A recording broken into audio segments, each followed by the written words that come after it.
Es un placer enorme recibir en estos momentos a Sergio Berenstein. ¿Cómo te va, Sergio? Placer enorme, ¿eh? Silvio Sacomani te saluda. Abrazo grande, Silvio, el gusto es mío. Un saludo a toda la audiencia. Muchas gracias por atendernos. Bueno, Sergio, en primer término, quería consultarte a raíz de cuál es tu primera mirada, tu impresión en relación al DNU que anunció en la noche de ayer Javier Milei.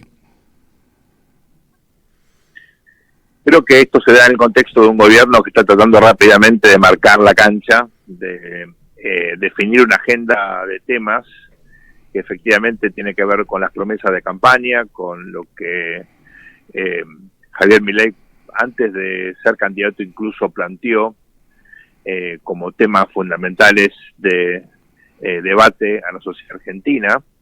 Desde ese punto de vista creo que hay una cuota de coherencia importante y de diferenciación con el resto del entorno político. Dicho esto, me parece que el DNU tiene enormes falencias y que aparte fue planteado con una estrategia política, por lo menos a mi entender, muy subóptima. ¿Por qué tiene falencias? Porque obviamente, bueno, como todos sabemos, es un DNU muy amplio, que incluye infinidad de temas, donde la urgencia y la necesidad de la mayoría de ellos es por lo menos cuestionable. Es decir, hay un abuso en el instrumento del DNU contrario al espíritu de la Constitución del 94 y a las regulaciones posteriores de los DNU. Pero más importante que eso, creo que el gobierno fracasa en imponer esa agenda, porque esto seguramente va a ser rechazado por el Congreso. El presidente tenía, antes de enviar este decreto, un Congreso que estaba dispuesto a escuchar sus propuestas, a debatirlas, por supuesto a enriquecerlas o a reflejar las opiniones del resto de los referentes del Parlamento. De eso se trata la democracia. Pero a partir de este decreto se rompió, creo yo, el juego en términos de la dinámica de la división de poderes, donde el Ejecutivo propone y el Legislativo dispone. De eso se trata, ¿no? Y yo creo que de ese punto de vista fue una ingenuidad notable haber enviado este decreto. Va a ser rechazado casi con seguridad si es que antes no es declarado inconstitucional por la justicia, con lo cual toda esta iniciativa va a quedar en la nada más temprano que tarde y va a ser un fracaso para el presidente cuando él tenía la chance de plantear las cosas de forma muy distinta, ¿no? ¿Y vos ves a un Milei volviendo atrás, enviando ley por ley? Porque en rigor son 366 artículos, tengo entendido, Sergio, que constan del DNU. Bueno, ayer enunció 30 únicamente.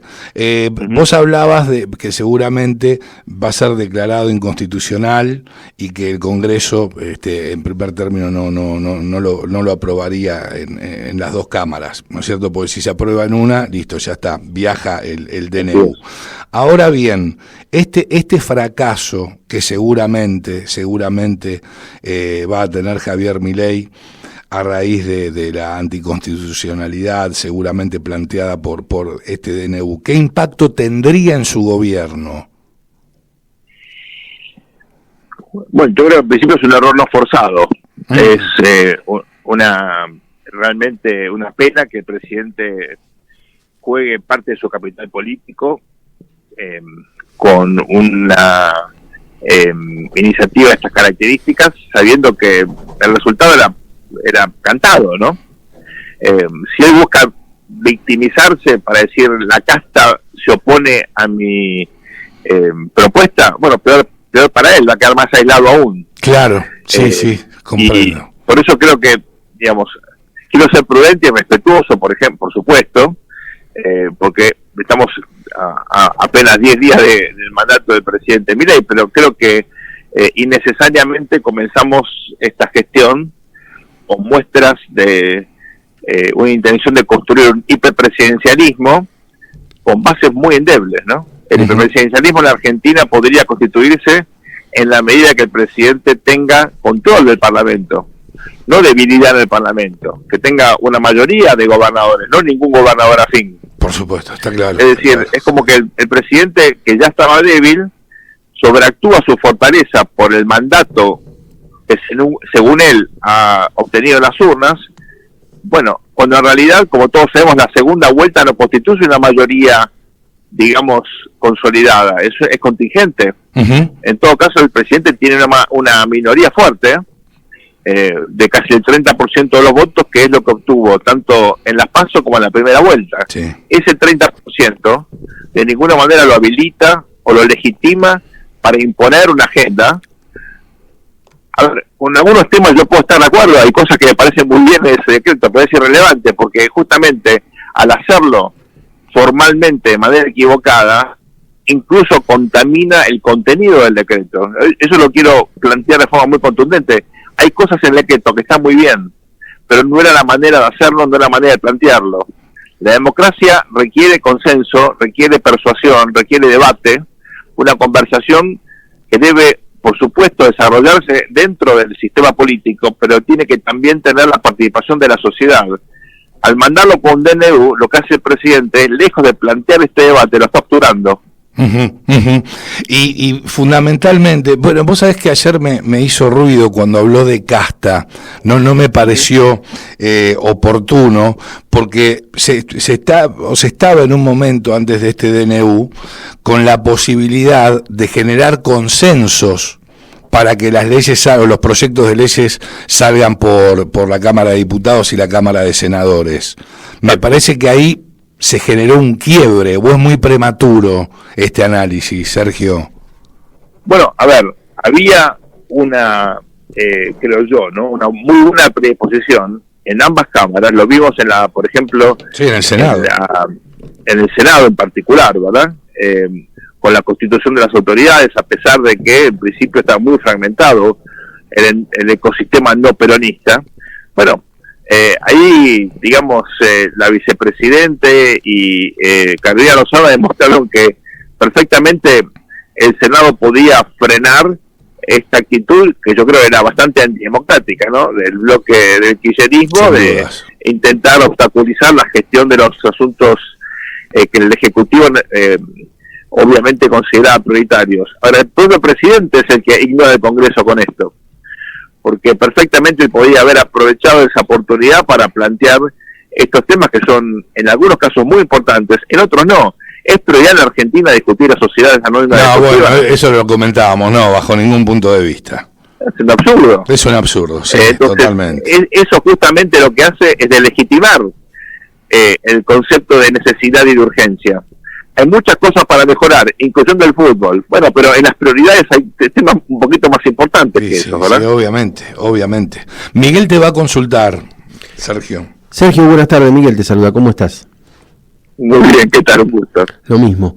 Dos cositas. La primera que veo es, que bien vos lo planteaste, un Milei que no tiene un gobernador, que tiene nada más que 7 senadores y 39 diputados, ¿no? ¿Equivocaron la estrategia los asesores en torno al tema? Porque, como bien vos decís, tendría que haber salido a buscar consenso y luego empezar a armar un poco el DNU o las leyes que él quería que pasen por el Congreso, ¿no? Y la segunda cuestión, ayer en el discurso, que forma parte del Poder Ejecutivo Nacional, pero que no estuvo en la pantalla, fue la vicepresidenta. ¿Cómo ves ese tema? A ver, lo segundo es muy fácil, ¿no? La verdad que el vicepresidente es una figura en la Constitución bastante singular, porque es el presidente del Senado y repasa al presidente. A mí me parece correcto, en todo caso, que el presidente fortalezca su autoridad y la vicepresidenta tiene su rol institucional en el Senado de la Nación, ¿no? Ahora, el primer punto es muy importante, porque yo creo que al poner un DNU de ese tamaño, con tantos temas distintos, que es realmente muy difícil ahí justificar que todos ellos tienen la misma jerarquía y todos son importantes y necesarios, ¿no? O urgentes y necesarios. El DNU, ustedes saben, el Congreso lo puede rechazar o aprobar in toto, es decir, no hay espacio para el debate. No, se aprueba en conjunto y no se puede, digamos, sacar nada en particular, va todo en general. Lo único que lo puede hacer, o sea, la justicia sí lo puede hacer. Bueno, pero le quita al Congreso justamente la ventaja que tiene la democracia, es que haya debate. Hay cosas en el decreto que son muy cuestionables, o que incluso están mal, ¿no? Y bueno, no hay posibilidad de debatirlo. O hay cosas que son superfluas. Entonces, me parece que hay, de ese punto de vista, un ejecutivo que se cercena a sí mismo la posibilidad de que los temas que plantea se aprueben y tengan, en todo caso, un impacto efectivo. Ahora, si el gobierno hubiera dividido ese mega DNU en 20 o en 30, bueno, hubiera sido mucho más sencillo que el Congreso apruebe un número muy relevante de ellos, y en los que en todo caso había consenso o polémica, bueno, esos podrían haber fracasado, pero lo que hace el Ejecutivo con esto es asegurarse el fracaso. Y los temas que plantea, lejos de haber, me parece a mí, generado un entorno de legitimidad, porque en algún caso me consta que el presidente y su equipo consideraban que si la gente sentía en carne propia que los temas que estaban allí planteados les convenía, iban luego a convertirse en, obviamente, defensores de esta propuesta. Bueno, no va a haber tiempo porque lo van a declarar inconstitucional en la justicia antes de que el Congreso lo rechace. La justicia seguramente va a generar alguna medida cautelar o directamente va a rechazar la constitucionalidad, con lo cual la gente nunca va a sentir en carne propia, por ejemplo, las ventajas de liberalizar el mercado de alquileres. Que ahí sí hay una urgencia, porque efectivamente hay una oferta muy reducida, porque la ley vigente es muy mala, reemplaza a otra ley que era peor, esta es muy mala. Bueno, no hay posibilidad de que la gente sienta en carne propia de que esta economía desregulada efectivamente es mejor. Pero más aún, el proyecto original de desregulación es mucho más ambicioso. Y mi, en todo caso, temor es que esto, en realidad, entorpezca el planteo de otras iniciativas de regulación. Es decir, que lejos de poder avanzar y de establecer la agenda, lo que está haciendo el presidente es embarrando la cancha en contra de sus propios intereses. No, seguro. Y yo no sé si esta semana o la próxima van a enviar un paquete de leyes también al Congreso, Sergio, si mal no tengo entendido. Bueno, eso trascendió, el presidente todavía no llamó a extraordinarias, debería hacerlo rápido. Urgente. Porque de lo contrario, digamos, él tiene que convocar extraordinarias para que luego las leyes que envíe sean tratadas, ¿verdad? Claro. Sí, el tema que creo que todavía no se mandó el proyecto de extraordinarias, porque aún creo que faltan conformarse ciertas comisiones dentro de la Cámara. Así es, exactamente. Bueno, justamente, estos son los pasos previos que deberían haberse dado antes de, efectivamente, claro, por eso veo que hay ahí cierta ingenuidad. Claro. Ahora, no sé si estás al tanto, seguramente sí. Sergio Massa reapareció con algunos legisladores afines y rechazó el DNU de Javier Milei. ¿Qué país no es cierto? Porque que haya reaparecido Massa, quien fue el punta de lanza de esta catástrofe fenomenal que se venía gestando durante el kirchnerismo, obviamente, pero terminó de detonar la bomba con el mandato de Massa como ministro de Economía, aparezca nuevamente, ¿no es cierto? Digo, ¿con qué entidad? ¿Cómo se puede entender? Bueno, a ver, Massa fue votado en la primera vuelta por casi el 37% de la ciudadanía y obtuvo el 44% en la segunda, es decir, es un líder que, para bien o para mal, ha logrado un apoyo, de hecho, incluso en primera vuelta superior al del presidente. Entonces, uno dice, bueno, ¿tiene legitimidad para actuar? Bueno, es uno de los líderes opositores, le guste o no al oficialismo, él tendrá que dar cuenta de lo que hizo frente a la opinión pública, efectivamente, y eso creo que tal vez falta una explicación todavía, pero la verdad que, en mi opinión, lo más interesante de todo esto, y esto es bastante paradójico, es que los errores formales en procedimiento y también estratégico de este gobierno habilita que no solo Massa, que el kirchnerismo se convierta en defensor del debido proceso. Sí.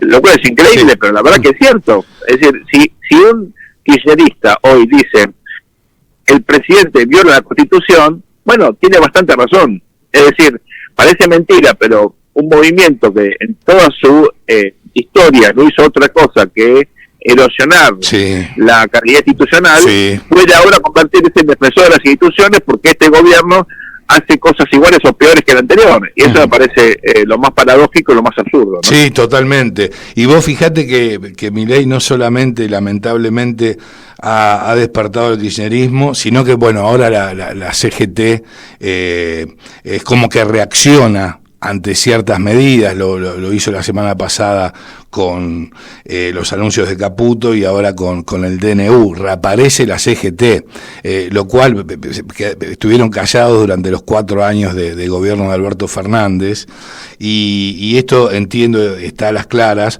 porque se contraponen, ¿sí?, a un gobierno que, entiendo yo, sin temor a equivocarme, pregona por la libertad, y algunos sindicatos que nuclean la CGT obviamente no les conviene.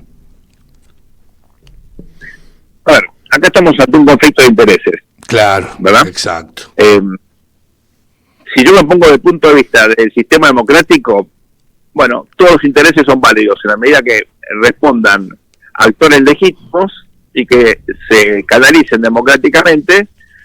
El juego democrático tiene que lograr justamente que haya regímenes regulatorios, leyes, decretos, etcétera, que reflejen la correlación de fuerza de una sociedad en un momento determinado. Nos puede gustar más o menos, pero bueno, de eso se trata el juego democrático, ¿verdad? Uh-huh. Entonces, a mí lo que me interesa es que las ideas se debatan y que en todo caso se logren acuerdos. Algunos serán de largo plazo, otros de mediano plazo, otros serán probablemente acuerdos simplemente del momento, pero ese es el juego democrático. Nadie puede imponer nada a nadie, sino tiene que haber un juego donde haya efectivamente mayorías parlamentarias y después mayorías electorales que legitimen, ¿verdad?, las distintas propuestas y en todo caso logren que estos intereses de alguna manera lleguen a un acuerdo.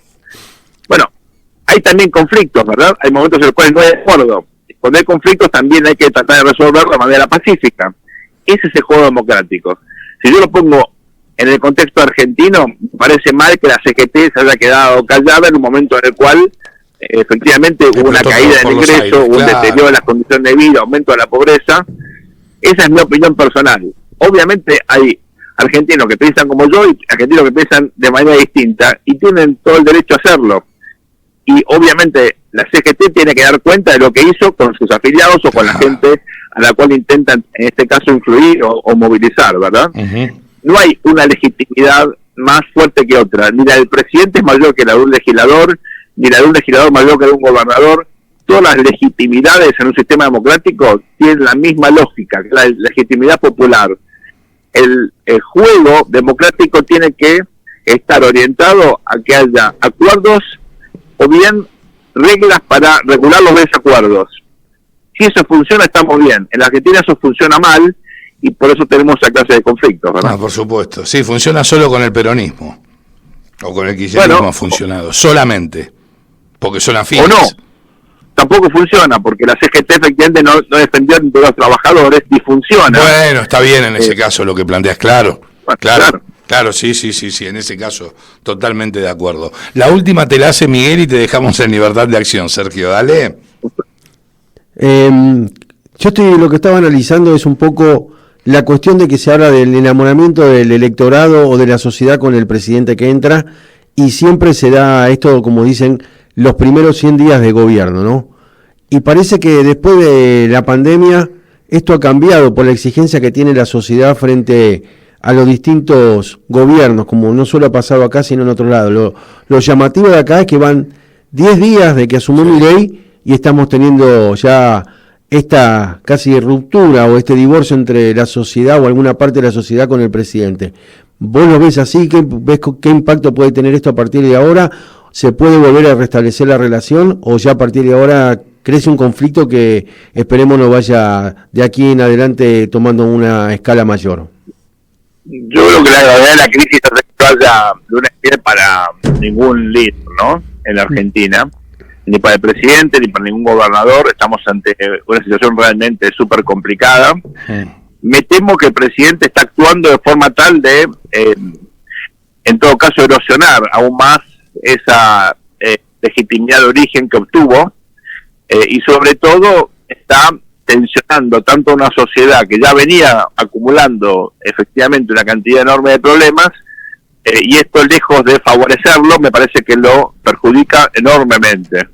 Si alguien pensaba que podía imponer una opinión en el Congreso, o podía pasar sobre la justicia, podía ignorar la Constitución simplemente por el hecho de haber tenido un enorme resultado electoral, bueno, quiere decir que no comprende la lógica del juego político en la Argentina, y temo que el presidente está rodeado de colaboradores que tal vez con muy buena voluntad, y tratando de ayudarlo, tal vez por el mismo desconocimiento que tiene el presidente, que carece de experiencia, lejos de ayudarlo, lo están perjudicando, ¿no? Tiene que haber aquí una comprensión de qué significa el juego democrático, y entender que el presidente tiene un montón de cosas para hacer a pesar de su debilidad parlamentaria. Lo que no puede es imponer temas, ni ignorar la lógica del juego político como está definido por la Constitución. Sergio, qué lindo haberte tenido entre nosotros, que nos hayas acompañado y escucharte. Sí, la verdad, un gusto enorme. Te deseo lo mejor, muchas felicidades, Sergio, y muchas gracias nuevamente. Igualmente, Silvio, siempre a disposición, y un abrazo a toda la audiencia. Muy feliz año. Gracias, muchísimas gracias. Sergio Bernstein, pasado por la cocina de las noticias.